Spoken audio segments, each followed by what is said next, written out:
മലയാളിയുടെ പ്രിയ എഴുത്തുകാരൻ M T Vasudevan നായരുടെ പേരിൽ ഒരുങ്ങുന്ന സാംസ്കാരിക പാർക്ക് രാജ്യത്തിലെ തന്നെ ആദ്യ ഉദ്യമമായിരിക്കുമെന്ന് സാംസ്കാരിക മന്ത്രി പി സി വിശ്വനാഥ്. കോഴിക്കോടാണ് സംസ്ഥാന സർക്കാർ മുൻകൈയെടുത്ത് സാംസ്കാരിക പാർക്ക് ഒരുക്കുന്നത്. എം ടിയുടെ വീട് സന്ദർശിച്ച് കുടുംബാംഗങ്ങളുമായി മന്ത്രി സംസാരിച്ചു. മലയാളിയുടെ പ്രിയ കഥാകാരൻ എം ടിയുടെ സ്മരണയ്ക്കായി ഒരുക്കുന്ന കേന്ദ്രത്തിന്റെ പ്രാഥമിക പ്രവർത്തനങ്ങൾക്കായി ബജറ്റിൽ 50 കോടിയാണ് വകയിരുത്തിയിട്ടുള്ളത്.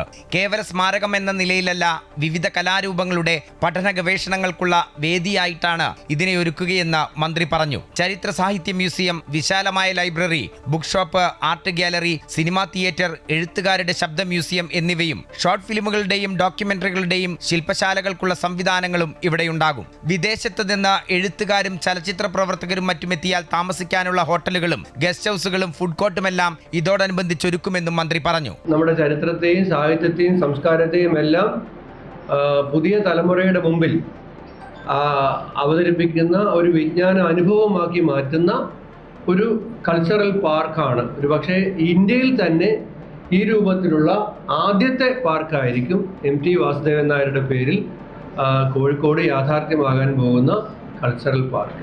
ചരിത്രത്തെയും സാഹിത്യത്തെയും സംസ്കാരത്തെയുമെല്ലാം പുതിയ തലമുറയുടെ മുൻപിൽ അവതരിപ്പിക്കുന്ന ഒരു വൈജ്ഞാനിക കേന്ദ്രമാകും എം ടി വാസുദേവൻ നായരുടെ പേരിൽ ഒരുങ്ങുക. രാജ്യത്ത് തന്നെ ഈ രൂപത്തിലുള്ള ആദ്യത്തെ പാർക്കായിരിക്കും കോഴിക്കോട് യാഥാർത്ഥ്യമാവുക.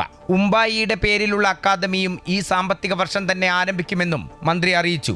ഇവ രണ്ടിനും സ്ഥലം കണ്ടെത്താൻ കോഴിക്കോട് ജില്ലാ കലക്ടറെ ചുമതലപ്പെടുത്തിയിട്ടുണ്ട്. എം ടിയുടെ വീട്ടിലെത്തിയ മന്ത്രിയെ എം ടിയുടെ ഭാര്യ കലാമണ്ഡലം സരസ്വതിയും മകളും നർത്തകിയുമായ അശ്വതി നായരും മുൻ മന്ത്രി എം കെ മുനീറും ചേർന്നാണ് സ്വീകരിച്ചത്. അമൃത ന്യൂസ്, കോഴിക്കോട്.